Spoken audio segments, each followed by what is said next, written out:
I'm Matt Miller. And I'm Hannah Elliott, and this is Hot Pursuit.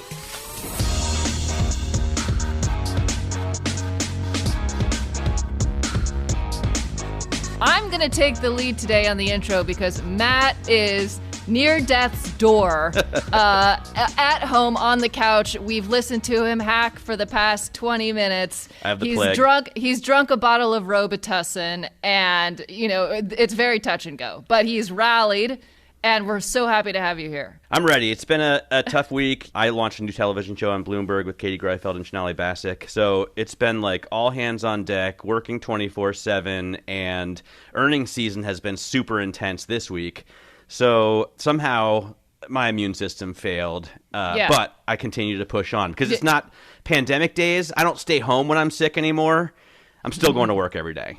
We actually may want you to stay home at this point. It's basically the walking wounded over here. I'm glad you're home right now. Hopefully you can get some rest and like chicken noodle soup or something. I can't get any rest. We've had the most insane business news cycle, especially in automotive, right? I mean, General Motors kicked it off, and they had such an amazing earnings report that I instantly emailed it to you. Send it to me. I know. You know? Which is perfect timing for their debut this week because it's just like all things are coming up rosy with GM while everyone else struggles. Right, which is, by the way, a Corvette debut, and I want to talk about your story specifically, and of course our special guest is the president of General Motors. He is a massive Corvette fan himself, Mark Royce. I'm super excited to get to him. But I do want to get the earnings picture for automotive out of the way first, because it's been amazing. Since GM beat, and they didn't just beat, right, expectations for earnings, they sold 230,000 plus pickup trucks across Silverado and Sierra, and they also raised their full-year forecast. So this was a couple of days ago, and I thought, man, what an awesome earnings season it's going to be for automotive. Then every other automaker that's come out has absolutely the bed. Ford has had its biggest drop on the stock market after posting an amazing 20-cent earnings miss in 15 years. I mean, it's like crisis level stock reaction for Ford. And then Stellantis had such a big drop in profit, like 48% in the first 6 months, that Carlos Tavares, the CEO, said, you know what? Every brand right now could potentially be on the chopping block. And to Which is crazy to hear. Yeah, but you know what? If you look at some of the brands, and near and dear to my heart is Dodge, they don't have very many products. I did love the Hornet. We talked about that, but that's all they make, right? There's no Challenger. There's no Charger.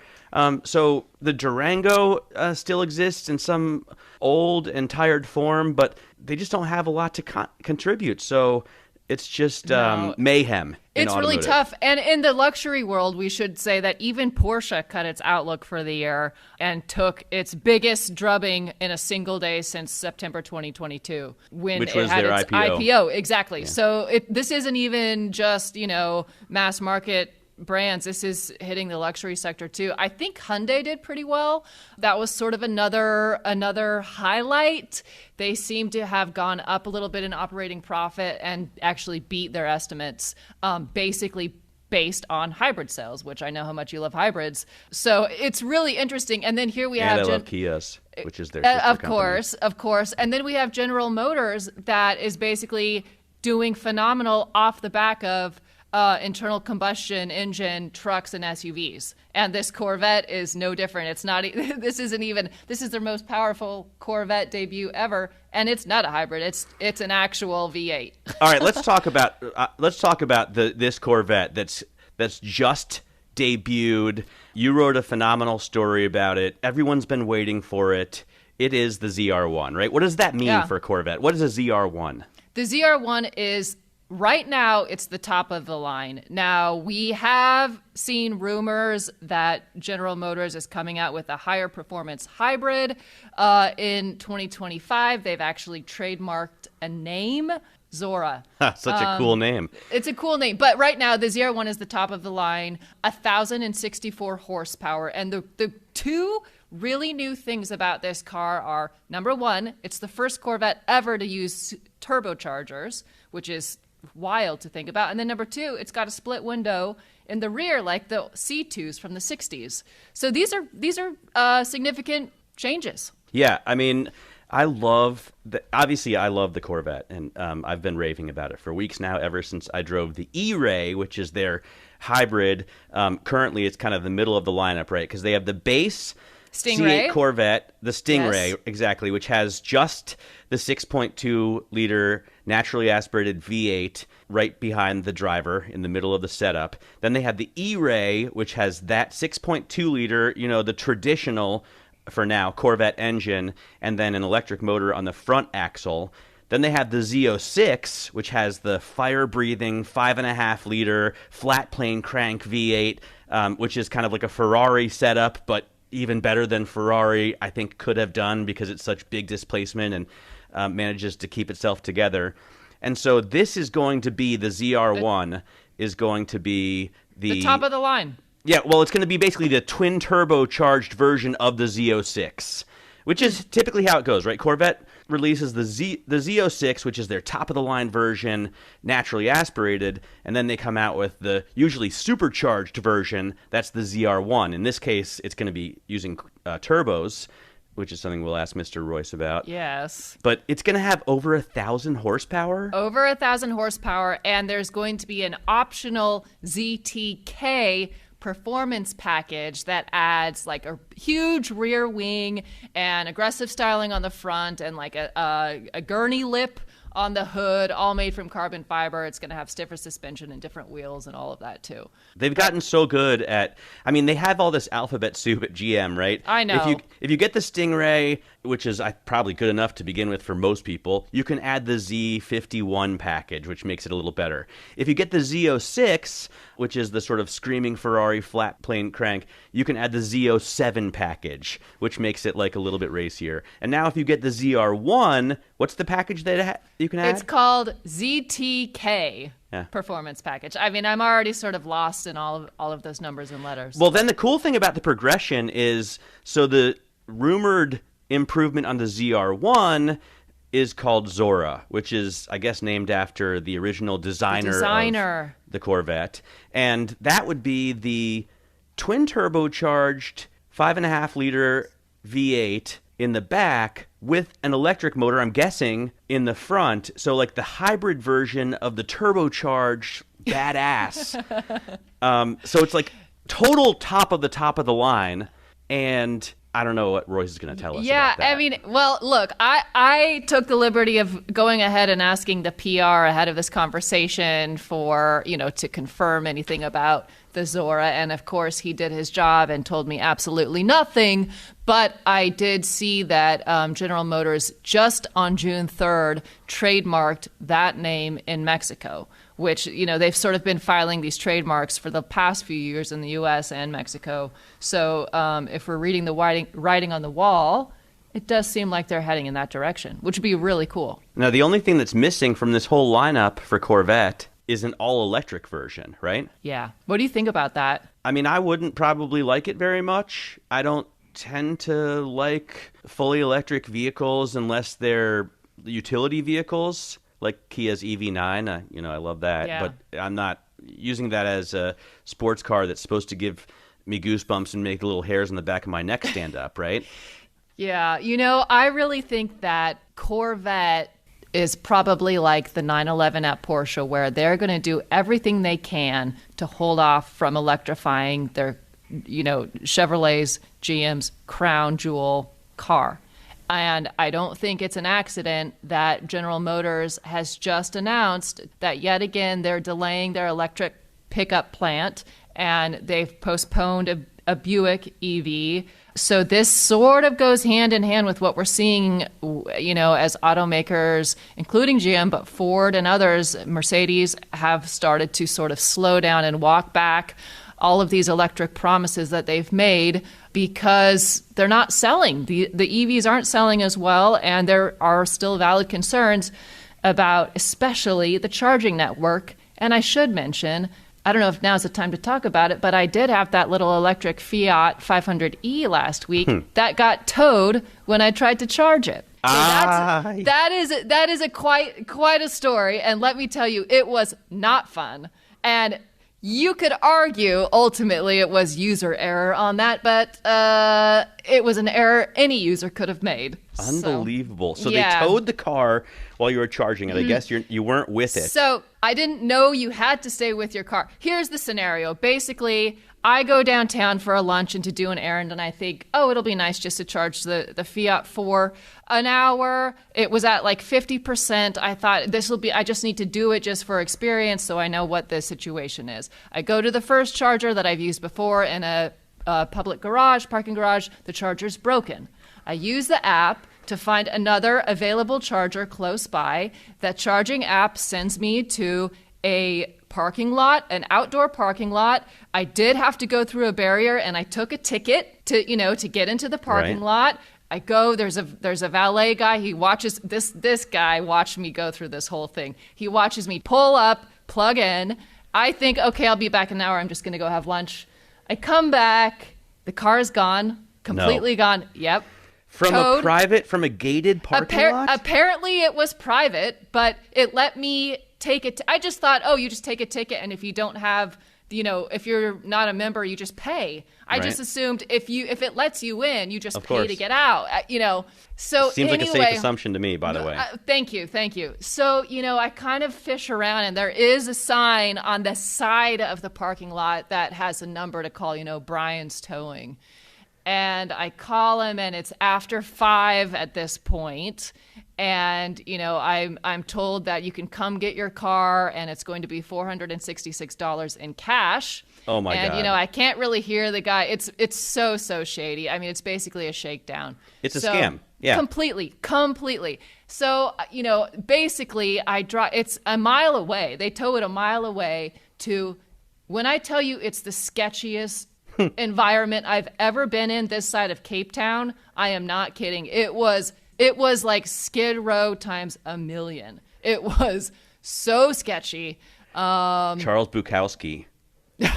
Right? Yes. Surely exactly. That's in LA. Yeah. Exactly. So then, of course I get there and I'm banging on the gate. No one's there. I call the guy again. He's like, oh, all right, I'll come. And I end up waiting for, the whole thing took about 2 hours. I mean, you don't just carry $500 in cash, do you? On the regular? You probably shouldn't say if you do. No, forget it. I'm not going to say if I do or if I don't, but at that point I had the cash in hand because I did not want to mess around anymore with this. I was so, what was the worst thing? The guy in the parking lot watched me do the whole thing. And he's probably the one who called the tow guy. Yeah, I'm sure. And I mean, why did he not just say, hey, you realize this is private or whatever? I mean, no. No, because he gets a cut.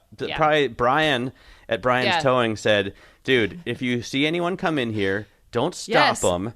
Let them go. Call me up. I'll give you a C note. And I'm sure, it's a great scam, actually, if you think about it. Completely good scam. Perfect for the modern era. You just put up a charger and then poorly sign that you're not allowed to use it.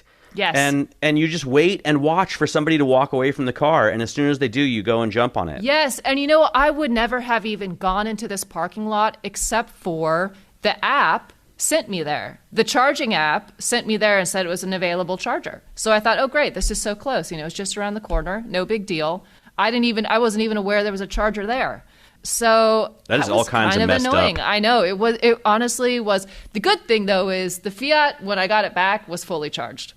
So it was there long enough to get a full juice going.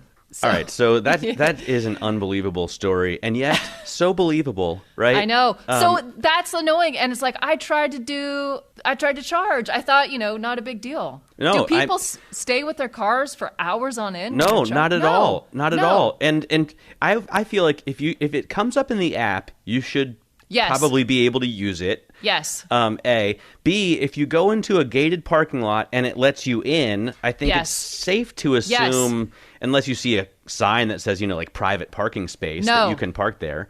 No. And then when you get to a towing company that's cash only, that's a scam. I know. I completely. I almost was like, good job, guys. You really got me this time. Yeah, wow. They've earned it. Brian, you've earned it. Yeah. Good job on that one. So, okay, but the thing is, a Fiat 500, right, and any electric vehicle, I guess, short of a Rimac, isn't something that you would substitute for a Corvette or a Porsche. No, and he by really the way, wouldn't. we should talk about this rivalry with Mark Royce also. So I've grown up getting Road and Track magazine, or I did when I was a kid, every month. And inevitably, whenever there was a new Corvette, there would be a cover story pitting the Corvette against the 911, right? Because they're sort of it's America's ultimate sports car versus the benchmark ultimate sports car. Yes. And I think, especially now with the C8, I think you could argue that it's a more valid comparison than ever, because the engine's behind you, and it truly is maybe even more ideal in terms of a sports car, right? A mid-engine layout than a 911, which with the rear engine layout has always been a little bit awkward, even if they've managed to make it work at Porsche. Yeah, I wonder if we should ask Mark whether he believes a Corvette is a supercar or not. Maybe we don't get into that, but they've clearly benchmarked the most successful vehicles in the world in the past, and they obviously benchmarked the Ferrari 458 for sure with the Z06.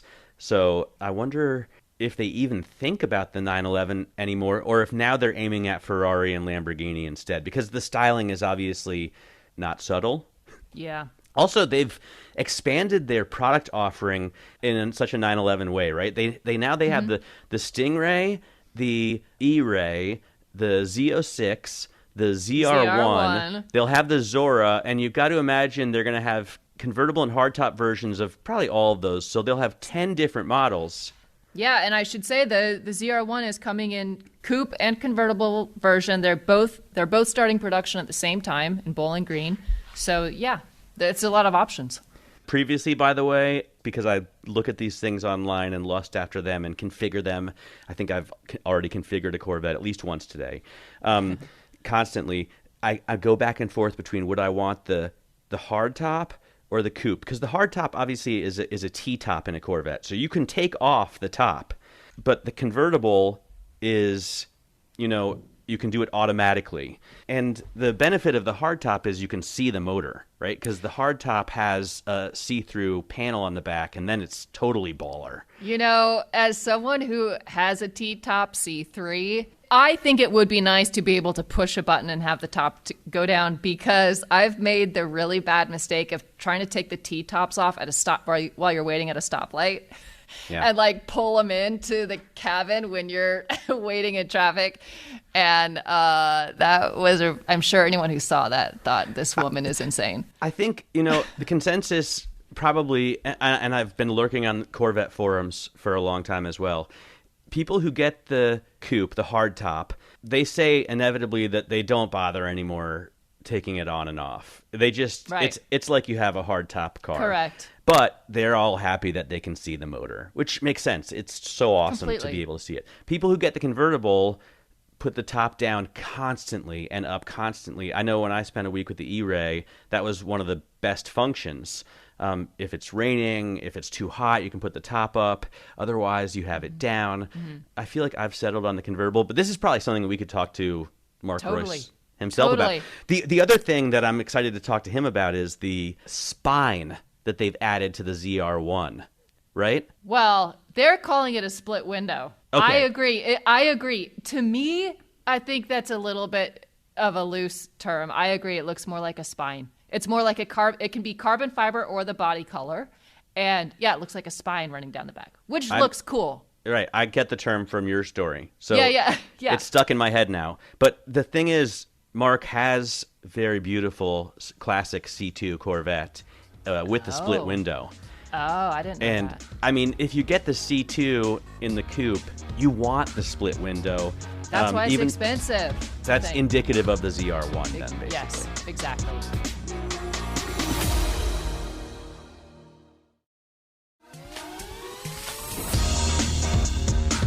All right, now fresh off the track from test driving the brand new C8 Corvette ZR1, or at least a pre-production version of that car, Hannah, let's get over to GM President Mark Royce.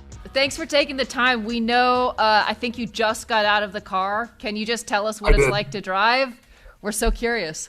I've driven the car on quite a few occasions, but the car today was the first time I've driven it sort of uncamouflaged with, exposing the split window on the coupe, and so that was pretty special. And it's the capability of the car is just insane. So you'd know that, but you've seen the power numbers, the torque numbers, where it happens RPM wise. It's a very special powertrain in the Gemini twin turbo LT7. Very special.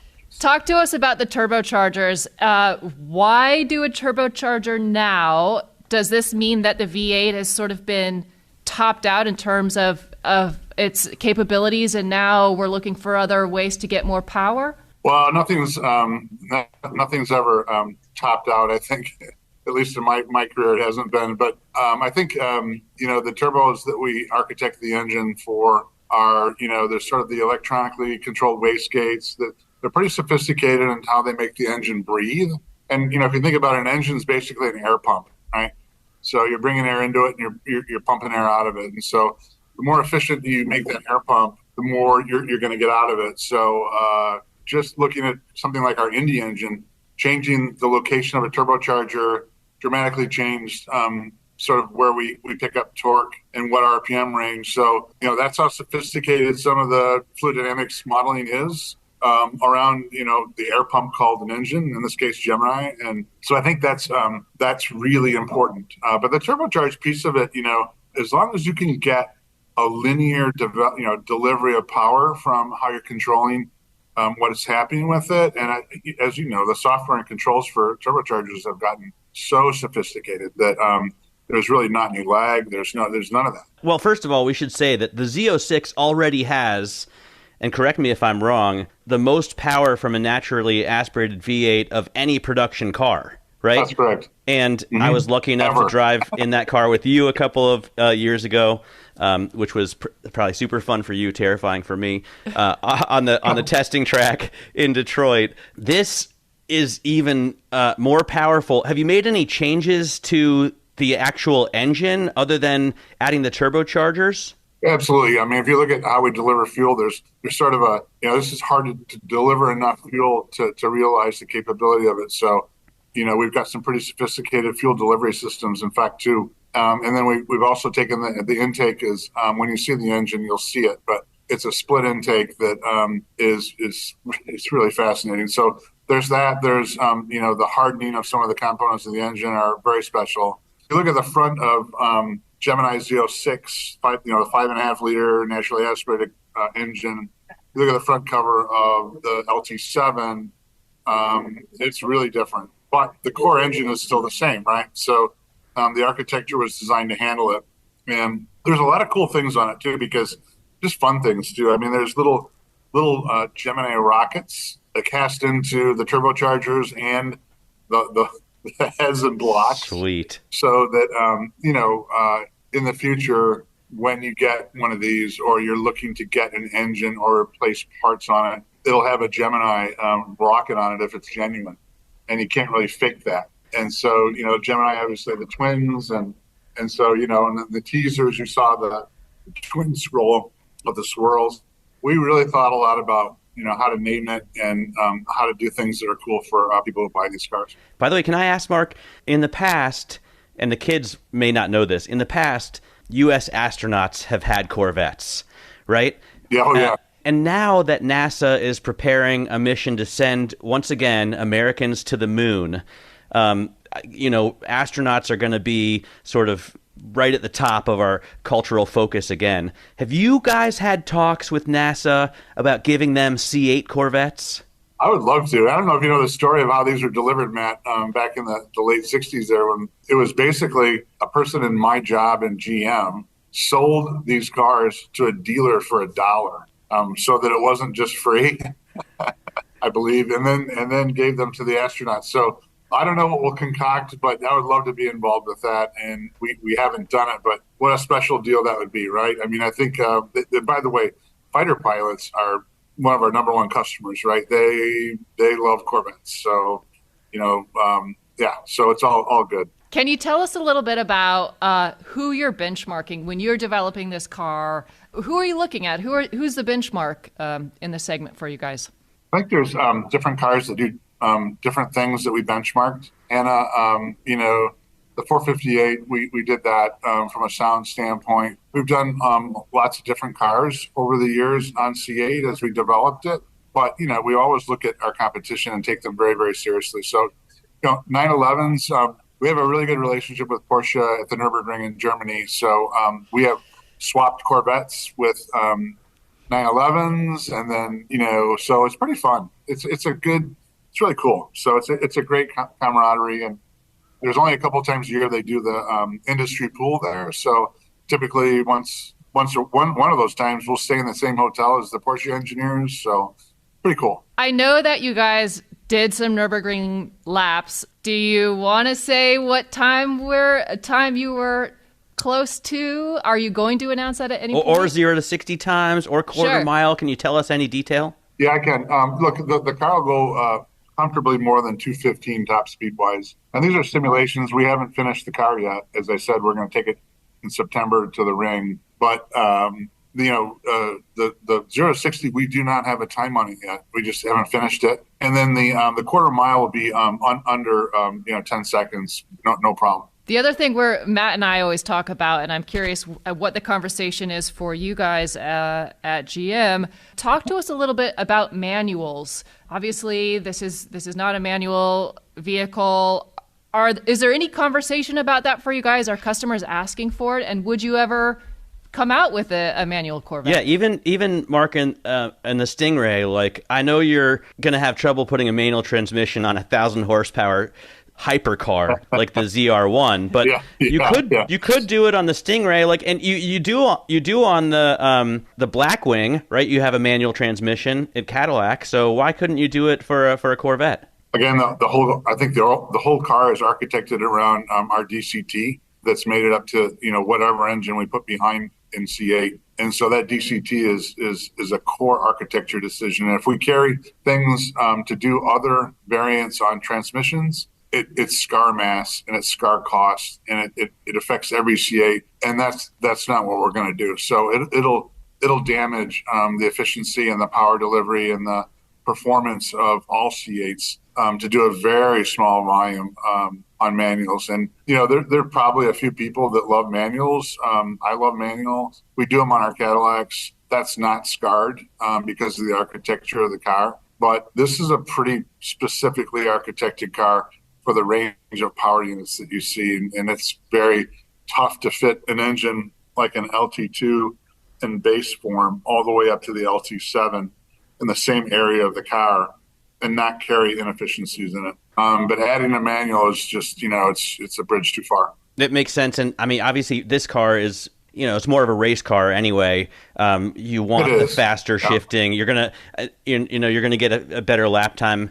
In terms of the availability and the pricing, what are we looking at? Because it's so amazing that you've kept the Stingray, down to like 60 and change. The E-Ray, I just spent a week in the E-Ray, and it was like, I couldn't believe how amazing it was. The only thing I could compare it to is the Lamborghini Huracan that I had driven like a couple weeks before. But this is like another level on top of another level. So, and I think the E-Ray is like 106 to start, and then the Z06 is like what, 120-ish. So, what are we looking at for the ZR1? Well, I can't tell you the price right now because we haven't finished the pricing on it, because that's where we are in the program. We try and price as close to delivery as we can. So not only for our customers, but also, so we see the actual market dynamics and the environment that it's in. But it's, you have to plan something for the business case. All I can say is that, Corvette and C8 is designed from day one to be accessible to a lot of different folks at different price points. And, right now we've got 50% of the market in sports cars. So, and we're doing it very profitably. So I'd say we have the formula pretty well understood. And, I want everybody to be able to enjoy these cars. And, I don't think Corvette or Chevrolet stands for anything else. It's not farmed out. It's not made somewhere else. It's not, $500,000. It's none of that. It's a pretty thoughtful progression and price that matches the performance. What about for the ZR1? What about production?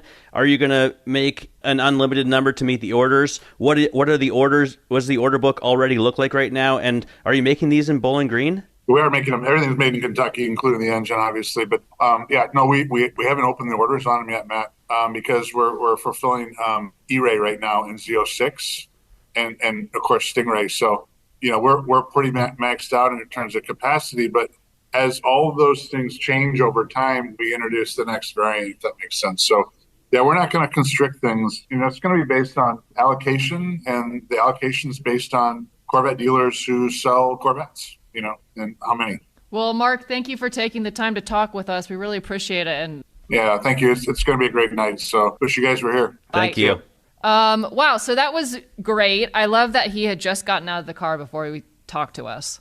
And I kind of did want to ask him more about the split window, though, because that's a really interesting. I mean, they haven't done that since the 60s. That's crazy. I love how much joy Mark Royce takes in driving and building products for others to drive. Like when he drove me around their testing track in Milford in the Z06, he was not letting up. I mean, it was good for him. It was fast, and good. I was like, when you go for a hot lap with a race car driver and you're legitimately scared for your life. Yes. I had that feeling when I was in the Z06 with him. Yeah, it's not necessarily. It's not like a thrill lap. It's more like a you might die lap. Yes. And by the way, for those, I'm not an engineer, but I have learned a lot about flat plane cranks over the years because, Ferrari does them, and that's what makes that screaming sound. And then, like 10 years ago, Ford benchmarked the Ferrari with its 5.2-liter V8 in the Mustang. And I remember talking to Jim Farley about it, and he was telling me, like, the problem is with that setup, there's so much vibration that the engine literally begins to shake itself apart.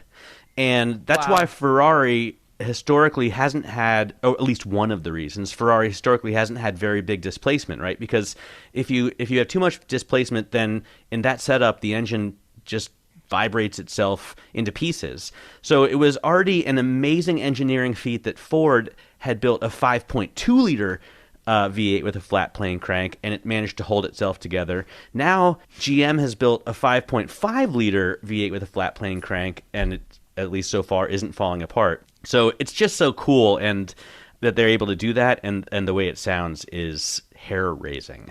Yeah, I can't wait to hear it. And I also can't wait to hear what their actual lap time is at Nürburgring, because Porsche's had some pretty fast ones lately. And if they're benchmarking, did he say they're benchmarking the 488, which is what we thought? No, he said they benchmarked already the 458. Sorry, 458. In the Z06. And I heard a story, I don't know if this is true, but I heard that they got a 488 and the engineers were like, this isn't as good as the old one. So they sold it and went and got a 458 instead, which is the consensus among Ferrari owners as well. Chevy did that. Yes. Is what you're saying. Wow. Yeah, Chevy went out and bought, the new one, and they were like, this just doesn't have you have a good source on that? The soul. No, I think I'm pretty sure I've read that in anything from some idiot on a forum to a writer for Car and Driver. I don't know, but or anywhere in between. Yes, it's out there. It's out in the ether. It's out there, and I just love the idea of these engineers for a big company like GM going out to a dealer or going on, bring a trailer and buying another brand's car and then bringing it back to Milford and testing it. And I'm sure Mark gets a couple laps in it, and they'll have, Tony Stewart will take it around the track for them, and they'll say, yeah, we like the way, it turns in, but it doesn't really take the gas so well on exit. And, it just, to me, that's the fun part of them making these cars. So, well, and the other thing is, every person who works at an automaker, whether it's an executive or someone in the communications department, they've all got a dirty little secret of what they own at home that is not the car brand they work for. True. For instance, I know several people who work for German car brands, or they're very high up, and they own a Corvette. Yes. And it's kind of like they know that you really have to get them drinking to get it out of them, but then they do, and they love it, but they're also embarrassed. It's funny. I actually, for a couple of years, dated the daughter of a very high-ranking Mercedes-Benz executive. Mm-hmm. And, he always had 2 or 3 top-of-the-line Mercedes products at his house Sure. outside Parked of Stuttgart. out front, yeah. Uh-huh. No, he actually kept them in the garage because in Okay. Germany, you don't want to be too showy or your neighbors will freak out. So, you've got to hide that kind of stuff. But even though he had access to everything Mercedes made, and obviously they make amazing, top-of-the-line, course. Apex Predator products, he still desperately always wanted either a Corvette or, a Dodge Viper. And he ended up getting a Corvette, a CO6, I remember. Wow. And I thought it was funny because he actually paid twice U.S. MSRP because they didn't have a market in Germany, so he had to have it kind of gray area shipped over. And See? But it's so funny. I was They like, dude, all have them. you could have an SLS Black Series, and you've got this Corvette Z06 in your garage. And he was like, yeah, I just love the grunt and the kind of brutal power that it delivers. So, Yeah, I believe it. Fascinating. all right. Well, I had a million other questions. Hopefully, Mark Royce will come on my TV show because Yes. I want to ask about expanding the Corvette sub brand. They could easily, and rumors are that they're working on it, build an SUV. I know that would purists, be wild. Purists will, that's heresy, I'm sure. But for some reason, I love the idea of a Corvette SUV. I think But we Corvette hate the logo, Mustang SUV. Yes, well, that's an electric, and it's a little SUV, right? I would want Corvette to make more of a Puro Sang, or whatever you call the Ferrari, Uh-huh. I love the logo, the Corvette logo. They have such a storied history. As he said, the tie-in with NASA and everything is so cool, and fighter pilots and stuff. So it'll be awesome if they make a Lamborghini Urus competitor, and I think they could easily do that. That's interesting. Yeah, I also want to ask, if they will actually split that off in the way that, some brands have done it. Mercedes with AMG, Mercedes has tried that with Maybach, and they kind of reverse course a little bit, right? They What do you kinda mean bring split back. it off? Split it off from Chevy? Yeah, exactly. So it's remember its when own- Mercedes tried to make Maybach its totally own brand, and it didn't really Yes. work. So now they've made it just a top of the line trim. So you're saying Chevrolet would make Corvette its own brand? I don't see why not, because But why? Corvette is something more than Chevrolet. It's bigger, and I don't want to say better, but it's better. It's it shouldn't be the Chevrolet Corvette. It should be just a Corvette. Corvette stands alone. I always feel that's weird when I'm interesting. going on Auto Trader and I'm looking for a Corvette. It's so weird that I have to put in the make Chevrolet and then I Corvette. know. I think Yeah. in the make it should just be Corvette. I could see that. I've never thought about spinning that off to its own thing. That could be interesting. Yeah. But the reference points that you just said both kind of failed. Yeah, well, I guess that's true. True, you're not wrong. So Which makes me think it's a difficult thing to do. Yeah, and I can't remember the last time anyone has really done that. I don't think there's other than AMG and Maybach. I don't think there's really a lot of history in companies taking a model and then spinning it off as a full sub brand. I'll probably get a lot of emails saying here's 15 different examples. By the way, our email address, hotpursuit@bloomberg.net, and yes. we do read and respond to your emails. I don't know. Have you responded to any this week, Matt?